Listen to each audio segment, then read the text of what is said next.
Hani nerede o yalancı kadınlar? Söyleşen kapı önlerinde kalın erik kokusu, bembeyaz örtülerde çürümüş karanlıklar, sızıp da köşelerden ve yağmur sırrından dökülen taşlıklara esmer Selçuki, onlar o hiçbir şeyden yapılmamış adamlar. Gecelerden sabaha usulca kanayanlar, üşümüş, yorgun ve bütün gün adres soranlar. Hangi telefonu açsalar gökyüzü, hangi telefonu açsalar gökyüzü. Ya da aç bir kuş sürüsü onları boşuna kollar.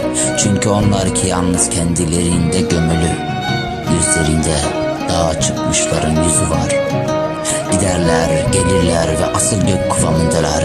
Her şey bu sıkıntı vakti için ve pullar, posta mühürleri, burçlar, bir gün hiç satın alamadığımız kır menekşeleri, o limonlu vodkalar, yerine asılmamış şapkalar, sanki hiç açmayacak bir erguvanın yaşamsız loş erguvanlığında, upuzun bir yolculukta, bir tanrı kılığında, içimizden biridir yakın olmayan şeyleri ufalar.